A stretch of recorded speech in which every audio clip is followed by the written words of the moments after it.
The first step towards achieving your dreams is having the right coach.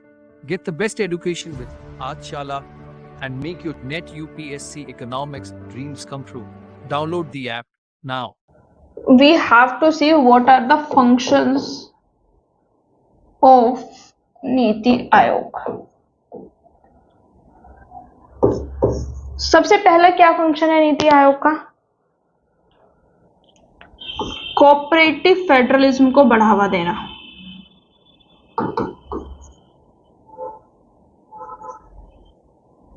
Cooperative federalism को बढ़ावा देने से क्या मतलब है? जैसे कि मैंने आपको थोड़ी देर पहले भी बताया, फेडरलिज्म का मतलब सेंट्रल स्टेट रिलेशनशिप, और जब central state relationship same resources के लिए कॉन्फ्लिक्टिंग नेचर के होते हैं तो उसका कॉम्पिटिटिव फेडरलिज्म कहा जाता है। बट जब वो टीम अप करके एक रिसोर्सेज को ऑप्टिमम लेवल पे यूटिलाइज करने की कोशिश करते हैं तो उसको कोऑपरेटिव फेडरलिज्म कहा जाता है। नीति आयोग का प्राइमरी फंक्शन यही होगा कि वह कोऑपरेटिव फेडरलिज्म को बढ़ावा देता है। जैसे कि मैंने ऑब्जेक्टिव में भी बताया था कि इसका मेन ऑब्जेक्टिव कोऑपरेटिव फेडरलिज्म को बढ़ावा देना है, सेंट्रल स्टेट पार्टनरशिप्स को स्ट्रॉन्ग करना है। जैसे कि प्लानिंग कमीशन के टाइम पे क्या था? वन वे रिलेशन था। वन वे रिलेशन का क्या मतलब होता है बेटा? वन वे रिलेशन का मतलब ये था, प्लानिंग कमीशन ने कोई भी पॉलिसी बनाई, कोई भी उसने एक पॉलिसी बनाई, कोई भी स्कीम बनाई, उसको स्टेट गवर्नमेंट पे इम्पोज कर दिया। ठीक है, this is one way relationship. But NITI Aayog seeks to replace that relationship by two way relationship. Two way relationships का क्या मतलब है? टू वे रिलेशनशिप का मतलब ये है कि this is our planning commission, right? Sorry, NITI Aayog आ गया भाई। दिस इज नीति आयोग, ये सेंटर में है, ये इसके बाद में यहाँ पे स्टेट है। तो कोई भी पॉलिसी बनानी है तो ये स्टेट को अप्रोच करेगा, ये पूछेगा कि आपके जो लोकल स्पेसिफिक नीड्स क्या है, आपके प्रायोरिटीज क्या है, या फिर आप हमें बताइए कि किस तरीके से कंसल्टेंसी की जा सके। तो ये जो वन वे रिलेशन है इसको रिप्लेस करेगा टू वे रिलेशन से, और स्टेट्स को, जितने भी स्टेट गवर्नमेंट्स हैं उनको ज्यादा से ज्यादा स्टेक देगा ताकि वो प्लानिंग प्रोसेस का पार्ट बन सके। और ऐसा नहीं है कि अगर हम कोऑपरेटिव फेडरलिज्म की बात कर रहे हैं तो बिल्कुल भी कंपटीशन नहीं होगा। Healthy competition is always good. Competitive federalism भी होगा जहां पे नेशन स्टेट वर्सेस सेंटर में कॉम्पीट करेंगे और अमंग स्टेट्स में कॉम्पीट करेंगे। जैसे कि अभी स्मार्ट सिटी मिशन आया था। स्मार्ट सिटी मिशन में मैंने आपको क्या बताया था कि डिफरेंट स्टेट्स ने, डिफरेंट सिटीज ने आपस में कॉम्पीट किया to get that 100 crore for development of smart city. तो कॉम्पिटिटिव का मतलब मेरा ये नहीं है कि कंपटीशन, कोऑपरेटिव से मेरा मतलब ये बिल्कुल नहीं है कि जो कंपटीशन है वो खत्म हो जाएगा। Competition will be there, but there will be healthy competition, and that competition will be primarily for to achieve the pursuit of national development. यानी कि हम नेशनल डेवलपमेंट को अचीव करेंगे, इसीलिए हमको वो कंपटीशन करना है। हमको इसलिए कंपटीशन नहीं करना है कि हमारा ओवरऑल डेवलपमेंट ही पैरालाइज्ड हो जाए। I hope that will be clear to you. Second जो इसका फंक्शन होगा, that will be, second function will be shared national agenda. ठीक है, शेयर्ड नेशनल एजेंडा से क्या मतलब है बेटा आपका? अब मुझे बताइए। शेयर्ड नेशनल एजेंडा से मतलब है कि ये एक इवॉल्व करेगा नेशनल एजेंडा को, जिसको शेयर करेंगे डिफरेंट स्टेट्स। यानी कि इंडिया ने डिसाइड किया कि हमको लेट्स से 2050 तक बिल्कुल carbon neutral net zero emission करना है, तो state will contribute to that agenda. ठीक है, यानी कि एक एजेंडा प्रोवाइड करेगा ये प्राइम मिनिस्टर के लिए और चीफ मिनिस्टर के लिए। नीति Aayog will set A national agenda for prime minister and chief minister कि सर आपको ये करना है, आपको ये करना है। ठीक है, डिफरेंट स्ट्रेटेजीज नेशनल डेवलपमेंट के लेकर आएगा। तीसरा, ये बैलेंस्ड रीजनल डेवलपमेंट पे फोकस करेगा। Balanced regional development. ठीक, जब हमने देखा प्लानिंग कमीशन में, जब हमने प्लानिंग के क्रिटिसिज्म पढ़े थे, तो प्लानिंग के क्रिटिसिज्म में हमने ये चीज पढ़ी थी कि जो स्टेट्स पहले से डेवलप थे वो और ज्यादा डेवलप हो गए, और जो पहले से डेवलप नहीं थे या जहां पे पहले से इंडस्ट्रीज नहीं थी वो और बैकवर्ड होते चले गए। यानी कि जो हमारे बीच का इनइक्वालिटी था वो बढ़ता चला गया। Poor tend to become poor, rich tend to become richer. This was the condition which was being told by the planning commission critics. तो इस चीज को टैकल डाउन करने के लिए, यानी कि हर देश, हर स्टेट में आपका प्रॉपर डेवलपमेंट हो, इसकी रिस्पॉन्सिबिलिटी भी नीति आयोग को दी गई है। और इसके लिए इन्होंने एक एस्पिरेशनल डिस्ट्रिक्ट प्रोग्राम चलाया है, जिसमें इन्होंने 100 मोस्ट बैकवर्ड डिस्ट्रिक्ट्स पे फोकस किया है कि जो 100 बैकवर्ड डिस्ट्रिक्ट्स हैं हम इनको डेवलप करेंगे डिफरेंट स्टेट्स में, और उनको डेवलपमेंट के एक पैर लेवल पे लाने की कोशिश करेंगे। NITI Aayog will work as the state's best friend at the centre. State best friend at centre. अब बेस्ट फ्रेंड कौन होता है? बेस्ट फ्रेंड वो होता है ना जिससे हम अपनी सारी खुशियां बांटते हैं और सारे दुख दर्द भी बांटते हैं। मेरे को अगर कोई प्रॉब्लम होगी तो मैं कहाँ जाऊंगी? मैं अपने बेस्ट फ्रेंड के पास जाऊंगी, मैं उसके सामने जाके रहूंगी। आपको कोई प्रॉब्लम होती है, आप कहाँ जाते हैं? बेस्ट फ्रेंड के पास जाते हैं। तो this will be the state's best friend, यानी कि जितने भी स्टेट्स हैं, मध्य प्रदेश, उत्तर प्रदेश, महाराष्ट्र, केरला, तमिलनाडु, जितने भी हमारे स्टेट्स हैं, उन सबका ये बेस्ट फ्रेंड है। ये उनको हेल्प करेगा, असिस्ट करेगा उनके चैलेंजेस को एड्रेस करने में, और जो उनकी बेस्ट प्रैक्टिसेस होंगी। ठीक है, देखिए 2 चीजें हैं इसमें। सबसे पहला तो ये, इसको अच्छे से समझना इंपॉर्टेंट है बेटा। ये आपका ये समझिए कि ये 2 एंगल पे काम करेगा। सबसे पहला एंगल क्या है और दूसरा एंगल क्या है? States best friend at centre. State के बेस्ट फ्रेंड होगा सेंटर पे। इसका क्या मतलब है? इसका मतलब यह है कि जो भी इश्यूज होंगे उनको सपोर्ट करेंगे। ठीक, यानी कि इश्यूज को टैकल डाउन करने में सपोर्ट करेंगे, और दूसरा कंपैरेटिव एडवांटेजेस को बिल्ड करने में हेल्प करेंगे। कंपैरेटिव एडवांटेजेस का कॉन्सेप्ट आपने इंटरनेशनल इकोनॉमिक्स में पढ़ा होगा। अगर आपने नहीं पढ़ा है इंटरनेशनल इकोनॉमिक्स में तो आप पढ़ लेंगे, मैं उसका आपको क्रक्स बता देती हूँ। कंपैरेटिव एडवांटेजेस का मतलब बेटा ये होता है कि लेट्स से इंडिया और यूएस 2 कंट्रीज हैं। अब इंडिया के पास कुछ अपने रिसोर्सेस हैं, यूएस के पास कुछ अपने रिसोर्सेस हैं। हम दोनों के रिसोर्सेस बहुत अलग हैं। तो इंडिया के पास कुछ प्रोडक्ट्स में कंपैरेटिव एडवांटेजेस हैं, यानी कि कुछ प्रोडक्ट्स ऐसे हैं जो इंडिया बेटर बना सकता है, कुछ प्रोडक्ट्स ऐसे हैं जो यूएस बेटर बना सकता है। तो हम क्या करें अपनी एफिशिएंसी को एनहांस करने के लिए? हम अपनी एफिशिएंसी को एनहांस करने के लिए वो प्रोडक्ट बनाएंगे जिसमें इंडियंस बेटर है, यूएस वो प्रोडक्ट बनाए जिसमें यूएस बेटर है। क्योंकि हम अपनी एफिशिएंसी का मैक्सिमम यूज करेंगे तो हम उस प्रोडक्ट को बहुत कम प्राइस पे बना सकते हैं। Same goes with the US, come price पे बना लेगा और फिर बाद में हम उसको एक्सचेंज कर ले, उन गुड्स को एक्सचेंज कर ले। ठीक है, तो इससे क्या होगा? Comparative advantage. कंपैरेटिवली यूएस के कंपैरिजन में हम जिस चीज में अच्छे हैं हम वो करें। जैसे कि हमारी ये छोटी सी एक संस्था है अर्थशाला, इसमें if I am good in teaching I should teach. जो लोग बैकएंड में बैठे हैं, जो लोग टेक्निकल टीम देख रहे हैं, अगर वो उस चीज में अच्छा है तो वो उसको करे, यानी कि हर कोई अपनी एफिशिएंसी के अकॉर्डिंग काम करे। इंटरनेशनल इकोनॉमिक्स में comparative advantages, comparative trade model, comparative advantages model Adam Smith ने दिया था, बहुत पॉपुलर मॉडल है। अब नीति आयोग ने क्या बोला कि हम जो डिफरेंट स्टेट्स है ना, उनके कंपैरेटिव एडवांटेजेस को बिल्ड करने में हेल्प करेंगे। जैसे फॉर एग्जांपल अगर आप बात करते हैं, केरला है, ठीक है, कर्नाटक है, सदर्न स्टेट्स हैं, उनका अपना एक अलग कंपैरिजन, एक अलग एडवांटेजेस है। नॉर्दर्न इंडिया के स्टेट्स हैं, उनका अपना एक अलग एडवांटेजेस है। जैसे कि बनारस की अगर हम बात करें तो बनारसी साड़ी बनारस में ही अच्छी बन सकती है। मैं ये नहीं कह रही हूं, मैं किसी और आर्टिजन की इंसल्ट नहीं कर रही हूं। बनारस साड़ी बनारस में ही अच्छी बन सकती है क्योंकि वहां पे कई सालों से, 100 ईयर्स से, जब से आप ये माने ब्रिटिशर्स आए हैं तब से वो हैंडीक्राफ्ट चला आ रहा है। उन लोगों की इंडिजिनियस नॉलेज, उन लोगों के जो एक ट्रेडिशनल नॉलेज वो इतनी स्ट्रॉन्ग है कि वो बनारस में ही बहुत अच्छे से बन सकती है। तो हम बनारसी साड़ी बनारस में ही बनवाएं, वाराणसी में बनवाएं और ऑल ओवर इंडिया उसको सेल करें। ऑन द अदर हैंड अगर मैं दूसरी बात करूं तो जो कलमकारी वर्क होता है वो आपका आंध्र प्रदेश में ही अच्छा होता है। आंध्र प्रदेश हो गया, हैदराबाद, हाँ उसी के आसपास तेलंगाना, तो हम उसको वहीं पे करें। अननेसेसरली आंध्र प्रदेश बनारसी साड़ी बनाने की और उत्तर प्रदेश कलमकारी साड़ी बनाने की कोशिश ना करे। नीति आयोग का ये बहुत ज्यादा फोकस होगा कि हर स्टेट्स अपने रिसोर्सेज पे फोकस करें, अपना कंपैरेटिव एडवांटेज डेवलप करें, जिस चीज में वो बेटर है वही करें। इसी को लेते हुए एक स्कीम आई थी यूपी गवर्नमेंट की, one district one product scheme.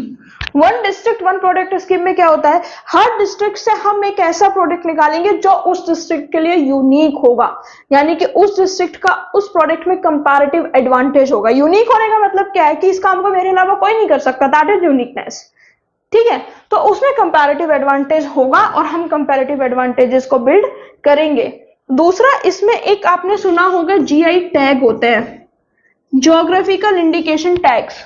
ठीक है, अगर कोई भी प्रोडक्ट कहीं भी यूनिक लगता है तो गवर्नमेंट उसको जीआई टैग का सर्टिफाइड कर देती है कि ये चीज यहाँ पे ओरिजिन हुई है और ये यहीं की है।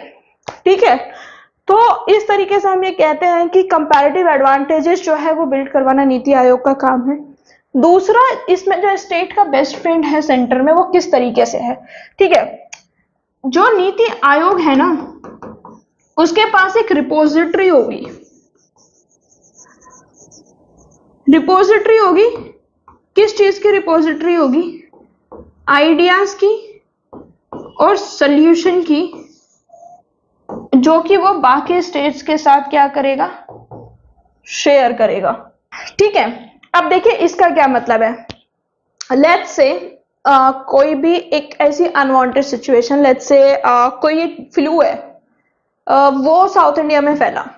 केरला में जैसे कि एक फ्लू बहुत टाइम पहले, अभी कुछ टाइम पहले फैला था, मेरे को उसका नाम याद नहीं आ रहा है, न्यूज़पेपर में काफी न्यूज में था, but I am unable to recall the name. तो केरला ने किस तरीके से उस फ्लू को कंटेन किया, किस तरीके से वो वायरस जो है वो ज्यादा लोगों तक ना पहुंचे, किस तरीके से जो बाकी के लोग हैं वो अनअफेक्टेड रहे। ठीक है, अब उन्होंने नीति आयोग ने कंसल्ट किया, या केरला ने देखा, केरला से जो सजेशंस थे वो नीति आयोग ने लिए, नीति आयोग ने उनका एक रिपोजिटरी बना लिया। अब अगर सेम कंडीशन किसी और डिस्ट्रिक्ट में होती है, कोई भी प्रॉब्लम होगी, वो नीति आयोग को अप्रोच करेंगे, तो नीति आयोग विल से कि उस स्टेट ने ऐसा किया था तो आप भी ऐसा करके देख लीजिए। जैसे कि अगर मैं हूं, मेरे किसी दोस्त को कोई बीमारी हुई, तो मुझे पता चला कि अच्छा ठीक है, इसने इस बीमारी को इस तरीके से टैकल किया। जैसे कि मेरे को बहुत फ्रीक्वेंटली टाइफाइड होता था अंटिल रिसेंटली, तो I came to know about a perfect solution for typhoid. मुझे पता चला कि इस तरीके से टाइफाइड ठीक हो जाता है। अब मुझे पता चल गया ना कैसे ठीक हो जाता है, तो अब I can give suggestion to anyone कि किस तरीके से इस चीज को टैकल डाउन करना है, किस तरीके से इस चीज को ठीक करना है। अभी रिसेंटली मुझे मतलब 1-2 हफ्ते पहले फिर से बुखार हुआ, तो आई वॉज वरीड, मुझे लगा कि फिर से टाइफाइड हो गया, क्योंकि मेरे को साल में 1-2 बार हो जाता था और मेरे को बहुत, मैं पिछले 2018 से I am suffering a lot from typhoid, तो मेरे को हो जाता था। And I went for the blood test and I was glad to see कि मेरे को टाइफाइड नहीं है। वो मैं बहुत जल्दी, वो एक जो मौसम का फ्लू होता है जो वायरल होता है, उससे मेरे को फीवर हुआ था, with in 2 days I recovered. तो अब मेरे को पता चल गया, सेम वे अगर मेरे किसी दोस्त को कोई बीमारी हुई है और मुझे पता है कि उसने उस डॉक्टर से कंसल्ट किया है, तो इट विल गेट बेटर। मेरे पास कोई रैंडम पर्सन आएगा, मैं उसको भी सजेस्ट कर सकती हूँ, you can go and consult with that person. The same role is playing the Niti Aayog. Niti Aayog will work as a repositories of ideas, कि भाई किसी स्टेट में कोई प्रॉब्लम हुई तो उन्होंने कैसे टैकल किया। अब साइक्लोन एम्फान आया तो राजस्थान ने किस तरीके से टैकल किया, गुजरात ने किस तरीके से टैकल किया, सॉरी, गुजरात में जो प्रिवेंटिव मेजर्स ली गए, उसको नीति आयोग किसी भी स्टेट को बता सकता है। तो एक रिपोजिटरी है, एक बेस्ट फ्रेंड है। इसके बाद में बेटा नेक्स्ट फंक्शन जो है वो नीति आयोग को क्या करना है, next function is decentralised planning. Decentralised planning जो है वो हमारा नेक्स्ट टॉपिक है। बहुत ज्यादा डिटेल में पढ़ेंगे, बहुत ज्यादा डिटेल में पढ़ेंगे डिसेंट्रलाइज्ड प्लानिंग पे। मे बी 1 लेक्चर या 2 लेक्चर हो जाए, कोई अचंभे वाली बात नहीं है। डिसेंट्रलाइज्ड प्लानिंग क्या है, पहले हम सेंट्रल लेवल पे बैठ के, सेंट्रल गवर्नमेंट दिल्ली में बैठ के प्लानिंग करती थी कि किस तरीके से हमको अपने प्लान्स फॉर्म करने हैं, क्या हमारा ऑब्जेक्टिव होगा, क्या हमारा एजेंडा होगा। डिसेंट्रलाइज्ड प्लानिंग में क्या है कि हम डिस्ट्रिक्ट प्लानिंग कमेटी बनाएंगे, और ये डिस्ट्रिक्ट प्लानिंग कमेटी जो है वो डिसाइड करेगी, डिस्ट्रिक्ट प्लानिंग कमेटी, कि हमको अपने एरिया में क्या हमारा गोल है, क्या हमारा एजेंडा है, और किस तरीके से हमको अपना एक जो डिस्ट्रिक्ट है वो डेवलप करना है। ठीक है बेटा, समझ में आया। आपको समझ में आ गया होगा, I hope it will be clear to you. ठीक है, बाकी डिसेंट्रलाइज प्लानिंग तो एक सेपरेट टॉपिक ही है हमारा। फिर इसके बाद में विजन, आपको एक विजन लेके चलना है, हर स्टेट को अपना एक विजन बताना है। इसके बाद में डोमेन स्ट्रेटेजी। डोमेन स्ट्रेटेजीज का क्या मतलब है कि जहां भी जैसे भी जरूरत होगी हम एक्सपर्टीज को कंसीडर करेंगे, हम एक्सपर्ट्स ओपिनियन को कंसीडर करेंगे, हम डिफरेंट डिफरेंट एक्सपर्ट्स को साथ में लेकर आएंगे ताकि उनकी एक्सपर्टीज से हम बेटर डिसीजन ले पाए। Knowledge and innovation hub. Innovation hub, knowledge तो मैं आपको बता ही चुकी हूँ, but it will work as an innovation hub too. Innovation hub का क्या मतलब है बेटा? इनोवेशन हब से आपका मतलब है कि जितने भी इनोवेशंस होंगे उसमें भी नीति आयोग फंक्शन करेगा। साइंटिफिक इनोवेशंस में भी। और एक है अटल इनोवेशन मिशन। इसमें क्या है कि हम डिफरेंट डिफरेंट स्कूल्स में जाके डिफरेंट डिफरेंट इंस्टीट्यूशंस में लैब्स खोलेंगे साइंटिफिक टेम्पर को, साइंटिफिक इनोवेशंस को बढ़ाने के लिए। तो it will be working as an innovation hub. इसके बाद में हार्मोनाइजेशन का काम करेगा, यानी कि जो भी क्रॉस कटिंग होंगे या जो भी ओवरलैपिंग इश्यूज होंगे या जो दो ऐसे इश्यूज होंगे जिस पर दो स्टेट लड़ रहे हैं या दो से ज्यादा स्टेट्स लड़ रहे हैं, उनमें ये हार्मोनाइजेशन स्टैब्लिश करने की कोशिश करेगा। उसमें ये बताने की कोशिश करेंगे कि किस तरीके से हम इस टैकल को, इस सिचुएशन को एमिकेबली टैकल कर सकते हैं। कोऑर्डिनेशन बढ़ाएंगे, कोलैबोरेशन बनाएंगे between different stakeholders, and this will trying to bring harmonisation. Conflict resolution, same चीज, दो स्टेट्स के बीच में अगर लड़ाई होती है तो it will be a platform to come to resolution. अगर किसी भी स्टेट को ये लगता है कि other states is unjudicious to them, और तो वो नीति आयोग से रिजोल्यूशन की अप्रोच कर सकते हैं कि आप हमारे इस इश्यूज को सॉर्ट करा दीजिए। इसके बाद में वर्ल्ड के थ्रू भी, वर्ल्ड से भी ये इंटरफेस कर रहे होंगे, यानी कि ग्लोबल लेवल पे भी नीति आयोग क्या कर रहा होगा अपना, ग्लोबल लेवल पे भी Niti Aayog will be communicating on the behalf of the government of India to get the best practices of the world. इसके बाद में इंटरनल कंसल्टेंसी, किसी भी स्टेट को कोई भी प्रॉब्लम होगी तो वो उसको अप्रोच कर सकते हैं। कैपेसिटी बिल्डिंग, कैपेसिटी बिल्डिंग का क्या मतलब है कि this will provide training to the institutions, they will establish institution, ताकि कहीं भी कोई भी डिजास्टर्स आए तो उसके लिए हम क्या कर सकते हैं, उसके लिए हम लोगों को प्रिपेयर कर सकते हैं, लोगों की कैपेसिटी बिल्ड कर सकते हैं। लोगों को प्रिपेयर करना, लोगों की कैपेसिटी बिल्ड करना ही कैपेसिटी बिल्डिंग का पार्ट होता है। उसके बाद में मॉनिटरिंग करेंगे, इवैल्यूएशन करेंगे। मॉनिटरिंग और इवैल्यूएशन का क्या मतलब है कि हमने लेट्स से एक टारगेट दिया डिफरेंट स्टेट्स को, और डिफरेंट स्टेट्स को टारगेट देने के बाद में हम उनको इवैल्यूएट करेंगे कि किस स्टेट ने कितना जो टारगेट है वो अचीव किया है। इसलिए ये इंडेक्सेस भी निकालता है, SDG index, sustainable development goal index. एक होता है जो वर्ल्ड ने बनाया हुआ है, वर्ल्ड के कुछ सस्टेनेबल डेवलपमेंट गोल हैं जो कि ग्लोबल लेवल पे निकलते हैं। इंडिया में जो स्टेट का एसडीजी है, मल्टी डायमेंशनल पॉवर्टी इंडेक्स है, ये सब कौन निकालता है? ये नीति आयोग निकालता है। ठीक है, तो ओवरऑल प्लानिंग, इवैल्यूएशन, सारी रिस्पॉन्सिबिलिटी जो है वो नीति आयोग में दी गई है। मेजर इनिशिएटिव कौन कौन से हैं नीति आयोग के? सबसे ज्यादा एसडीजी इंडिया इंडेक्स, जिसमें ये सस्टेनेबल डेवलपमेंट गोल्स की रिपोर्ट करते हैं। कंपोजिट वाटर मैनेजमेंट इंडेक्स, कौन सा स्टेट किस तरीके से वाटर मैनेज कर रहा है। अटल इनोवेशन मिशन, जो कि साइंटिफिक टेम्परामेंट को बढ़ाने के लिए 7 प्रोजेक्ट बेसिकली स्कूल में एजुकेशन से रिलेटेड प्रोजेक्ट है। Aspirational district programme, good governance index, ये सारे जो भी हैं, ये सारे जो प्रोग्राम्स हैं, ये basically to manage, to plan and to implement और फिर बाद में इवेल्युएट करने के लिए। अब हमने ये तो देख लिया कि ठीक है नीति आयोग क्या क्या फंक्शन करेगा, क्या क्या इसके ऑब्जेक्टिव्स होंगे। ऑब्जेक्टिव्स इसके और भी हो सकते हैं। देखिए, जैसे कि मैंने आपको फंक्शन बताया और आपका एग्जाम में क्वेश्चन आता है व्हाट आर द ऑब्जेक्टिव, तो आप उसमें लिख सकते हैं that government will work as a facilitator now, government will work as a government will facilitate all the resources। तो फंक्शंस से ही ऑब्जेक्टिव्स भी निकल जाएंगे। फंक्शंस जो है वो मैंने बहुत ब्रॉडली अच्छे से एक्सप्लेन कर दिए हैं। इसके बाद में आपको ये समझना है कि हमने प्लानिंग कमीशन के सारे ऑब्जेक्टिव्स, सारी जितनी भी स्ट्रेटेजीज हैं वो समझ ली, रिपोर्ट समझ ली। क्या जो नीति आयोग है उसके पास कोई चैलेंजेस नहीं होंगे? अब हमको ये समझना है कि व्हाट आर द चैलेंजेस नीति आयोग विल बी फेसिंग। तो हमको क्या देखना है? Complex challenges. कॉम्प्लेक्स चैलेंजेस, क्या क्या कॉम्प्लेक्स चैलेंजेस होंगे? देखिए, सबसे पहला जो चैलेंज नीति आयोग फेस करेगा वो ये कि जब प्लानिंग कमीशन ने प्लानिंग को शुरू किया था तो हमारी पॉपुलेशन बहुत कम थी। आज बहुत ज्यादा पॉपुलेशन है, हम डेमोग्राफिक डिविडेंड के वर्स्ट पे खड़े हैं, यानी कि पूरे वर्ल्ड में सबसे ज्यादा वर्किंग एज पॉपुलेशन इंडिया में है।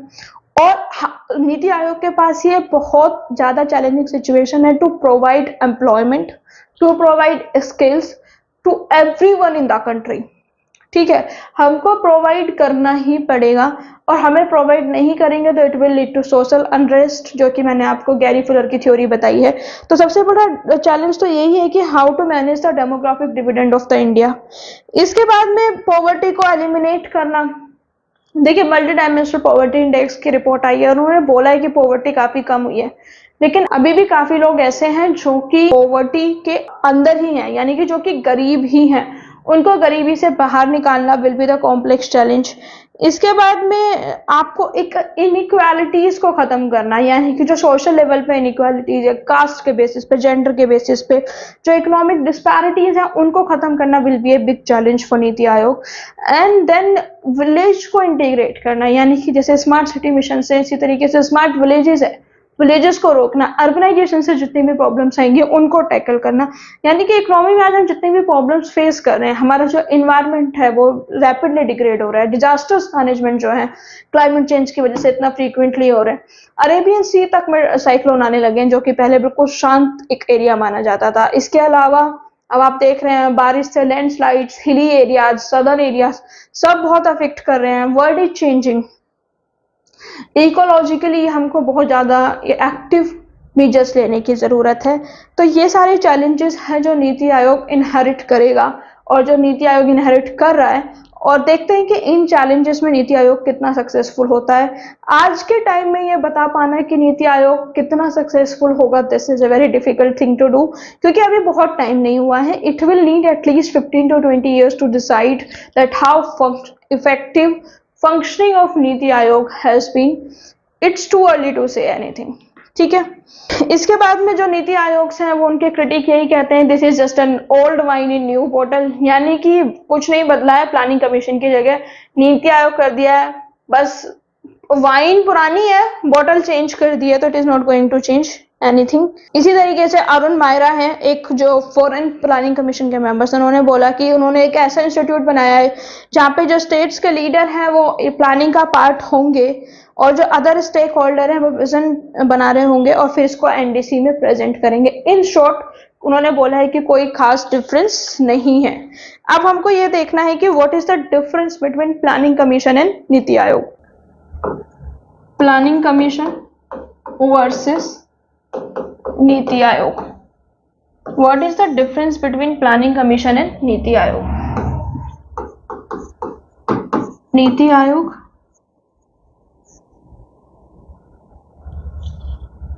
प्लानिंग कमीशन,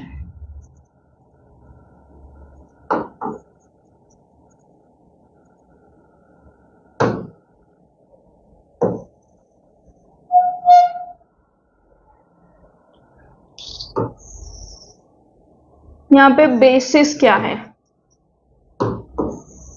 डिफरेंस का, ठीक है।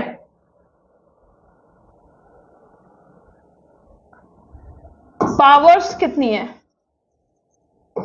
नीति आयोग के पास do not have power to impose policies and schemes, मतलब ये अपनी पॉलिसीज और स्कीम्स को स्टेट पे इम्पोज नहीं कर सकता है।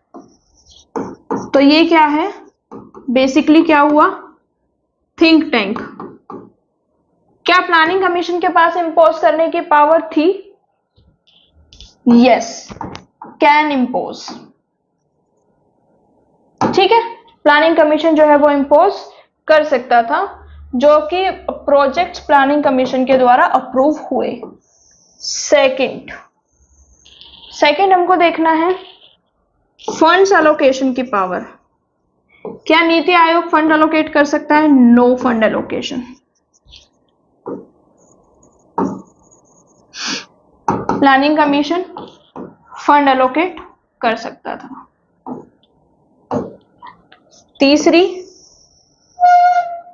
तीसरी क्या चीज है?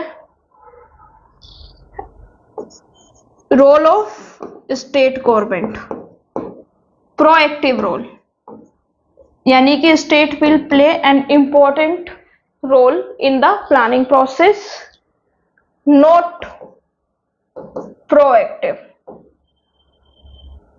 या फिर इसको हम इस तरीके से भी लिख सकते हैं, टू वे अप्रोच, जो कि मैंने समझाया है आपको, और इसको हम लिख सकते हैं one way approach. Role of state government के बाद में नेक्स्ट हमको किस पैरामीटर पे चेक करना है,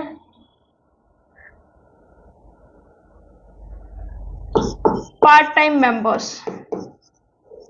जैसे कि हमने नीति आयोग में देखा, can be part time members, part time members हो सकते हैं, कोई प्रॉब्लम वाली बात नहीं है, रिक्वायरमेंट के बेस्ड पे। यहां पे क्या है, no part time member, part time member हो ही नहीं सकते हैं। ठीक है बेटा, नो पार्ट टाइम मेंबर। ठीक है, क्लियर हो गया। इसके बाद में अपॉइंटमेंट कैसे होगा, CEO will be appointed by prime minister. ठीक है, और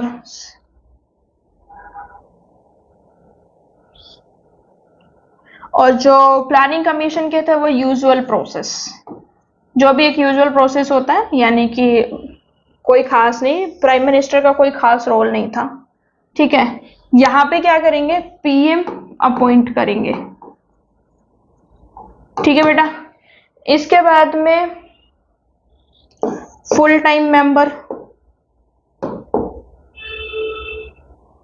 इसमें लेस नंबर, यहां पे ज्यादा फुल टाइम मेंबर अलाउड थे। यहां पे पार्ट टाइम मेंबर जो है, यहां पे फुल टाइम मेंबर कम है और पार्ट टाइम मेंबर हो सकते हैं, क्योंकि यहां पे पार्ट टाइम मेंबर नहीं हो सकते, तो इसीलिए फुल टाइम मेंबर्स जो है वो ज्यादा थे। इसके बाद में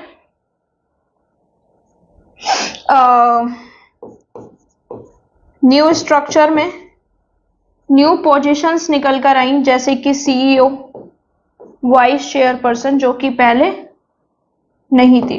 नई पोजीशंस जो है ऑर्गेनाइजेशन के अंदर क्रिएट हुई, और इसमें क्या था, केवल फुल टाइम मेंबर होते थे, सेक्रेटरी होता था और चेयरपर्सन होता था, deputy chairperson, sorry, deputy chairperson. This was the organisation. ये हम बोल सकते हैं ये क्या था, पूरा नीति आयोग का। देखिए, इसी के साथ में हमारा जो नीति आयोग वाला टॉपिक था वो बिल्कुल खत्म होता है। हमने पूरे अच्छे तरीके से समझा नीति आयोग क्या है, इसका फंक्शंस क्या है, कितने मेंबर्स होते हैं, क्या स्ट्रक्चर्स है, क्रिटिक भी देखने की कोशिश की, और क्रिटिसिज्म के लिए भी it's too early to say anything. Questions criticism पे भी नहीं आएगा, क्योंकि अभी क्रिटिसिज्म हम नीति आयोग का कर भी नहीं सकते हैं।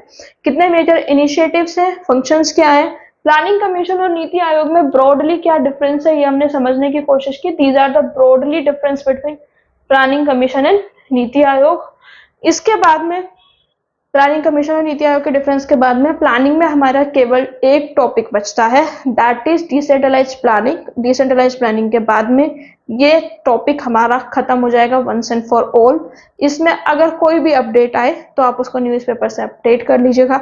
जैसे 5 ईयर प्लान का कोई आपको नया क्रिटिसिज्म देखने के लिए मिले, किसी इकोनॉमिस्ट ने रिसर्च पेपर लिखा, उसमें कोई चीज हाईलाइट होगी, वो लिख लीजिएगा। अदरवाइज इस टॉपिक में ज्यादा डेवलपमेंट होता नहीं है। आई जस्ट होप आपको चीजें समझ में आई होंगी। नेक्स्ट क्लास में हम डिसेंट्रलाइज्ड प्लानिंग को समझेंगे। Until next time, thank you so much, see you soon. अगर आपको वीडियो अच्छी लगती है तो आप please like it, share it with your friends, subscribe to the channel. Subscribe करने के बाद नोटिफिकेशन बेल को जरूर ऑन करें, ताकि नेक्स्ट टाइम में जब भी वीडियो लेकर आऊँ वो जल्द से जल्द आपको मिले।